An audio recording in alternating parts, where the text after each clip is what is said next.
Hello everyone. कैसे हैं आप सब? आशा करती हूँ आप सब अच्छे से होंगे और मैं भी ठीक हूँ। तो फ्रेंड्स, आज मैं आपके लिए एक छोटा सा मोटिवेशनल वीडियो लेकर आई हूँ। वीडियो को एंड तक ज़रूर देखिएगा। आ, एक छोटी सी स्टोरी है जो मैं आपको अभी बता रही हूँ। तो स्टोरी कुछ इस कदर है कि पुराने ज़माने में एक राजा जी हुआ करते थे। तो राजा जी की लाइफ में क्या होता है कि एक टाइम पे बहुत ही बुरा वक्त आता है। उन राजा जी से उनकी प्रजा छीन ली जाती है, उनको उनके राज्य से बहिष्कार कर दिया जाता है और राजा जी वहाँ से निकल पड़ते हैं। तो राजा जी जब वहाँ से निकलते हैं तो दूसरे राज्य में कहीं चले जाते हैं, वहाँ पे भीख मांग के वो गुजारा करते हैं। तो राह चलते चलते उनको एक राहगीर मिलता है। तो राहगीर ने पूछा कि आप तो राजा जी हुआ करते थे, तो आप यहाँ कैसे? तो राजा जी ने उनको अपनी स्टोरी बताई कि मेरे साथ कुछ ऐसा हुआ कि मुझे मेरे राजा पद से हटना पड़ा और मुझे मेरे राज्य से भी बहिष्कार कर दिया गया और अब मैं यहाँ पे भीख मांग के गुजारा कर रहा हूँ। तो उन राहगीर ने राजा जी से कहा कि राजा जी, यहाँ आगे चल के कुछ थोड़ी दूरी पे एक महात्मा जी रहते हैं, आप उनके पास जाइए, उनके पास हर प्रॉब्लम का सलूशन होता है।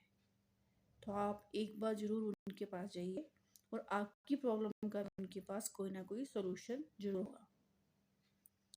तो राजा जी ने सोचा कि ठीक है, भीख मांग तो गुजारा मैं कर ही रहा हूँ, तो हो सकता है महात्मा जी के पास मेरे प्रॉब्लम का सलूशन हो, तो मैं चला जाता हूँ। तो राजा जी चले गए महात्मा जी के पास। तो वहाँ जाके राजा जी अपनी पूरी स्टोरी बताते हैं कि उनके साथ क्या हुआ, कैसे कैसे अपने राज्य से उनको बहिष्कार कर दिया गया। तो महात्मा जी ने उनकी पूरी स्टोरी सुनने के बाद उनको 2 पर्चियाँ दे दी, मतलब लिख के 2 पर्चियाँ उनके हाथ में थमा दी और राजा जी को कहा कि राजा जी, जब आपका इससे भी बुरा वक्त आएगा, मतलब जो अभी चल रहा है, इससे भी जब बुरा वक्त आएगा, फिर आपने एक पर्ची को खोलना है और दूसरी पर्ची आप तब खोलिएगा जब आपका थोड़ा अच्छा वक्त आएगा। तो उससे राजा जी को थोड़ी उम्मीद जागी कि कभी ना कभी तो अच्छा वक्त मेरा जरूर आएगा। ठीक है, राजा जी वो पर्चियाँ लेके चल दिए। तो ऐसे ही समय बीतता गया। तो एक दिन ऐसा आया कि राजा जी का बहुत ही बुरा वक्त आ गया कि मतलब मरने तक की नौबत आ गई। खाना पीना कुछ भी नहीं उन्हें मिल रहा है, बहुत ही ज़्यादा, मतलब जिसे कहते हैं कि मरने तक की नौबत आ गई। तो फिर राजा जी को लगा कि क्यों ना मैं वो पर्ची खोल के देख ही लेता हूँ जो मुझे महात्मा जी ने दी है, क्या पता उसमें कुछ मेरे लिए अच्छा ही हो। तो राजा जी ने वो पर्ची खोली, तो उसमें जो लिखा था वो देख के वो हैरान हो गए। तो उस पर्ची में लिखा था कि वक्त है, गुजर जाएगा। और राजा जी हैरान कि वक्त तो ठीक है गुजर जाएगा, पर कैसे गुजरेगा। ये सोचते हुए राजा जी को फिर भी उम्मीद थी कि दूसरी पर्ची है मेरे पास, उसमें तो कुछ अच्छा ही होगा। तो ये सोच के राजा जी अपना समय व्यतीत करते गए और समय बीतता गया। कुछ टाइम बाद राजा जी की लाइफ में अच्छा टाइम आता है और अब जब अच्छा टाइम राजा जी की लाइफ में आता है तो उनको लगा कि क्यों ना मैं दूसरी पर्ची भी खोल के देख लूं, हो सकता उसमें और भी कुछ अच्छा लिखा हो मेरे लिए।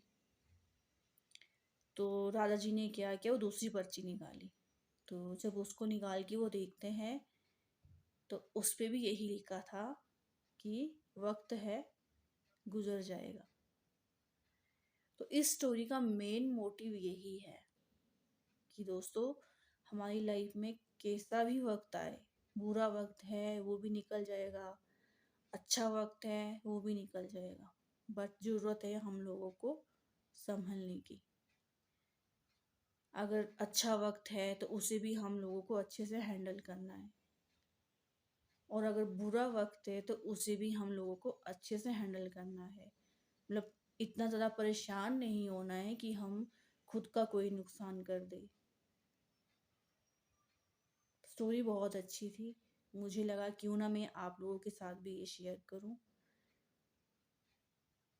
तो वक्त है, गुजर जाएगा, तो कभी भी अपनी लाइफ में निराश और हताश ना होइएगा, कभी मत होइएगा, क्योंकि अगर किसी की लाइफ में बुरा वक्त चल रहा है तो एक वक्त ऐसा आएगा कि उनका अच्छा वक्त ज़रूर आएगा।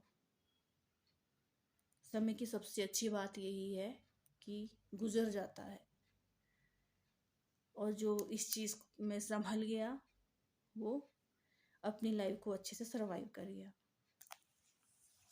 धन्यवाद दोस्तों, आशा करती हूँ आपको ये वीडियो ज़रूर पसंद आएगा।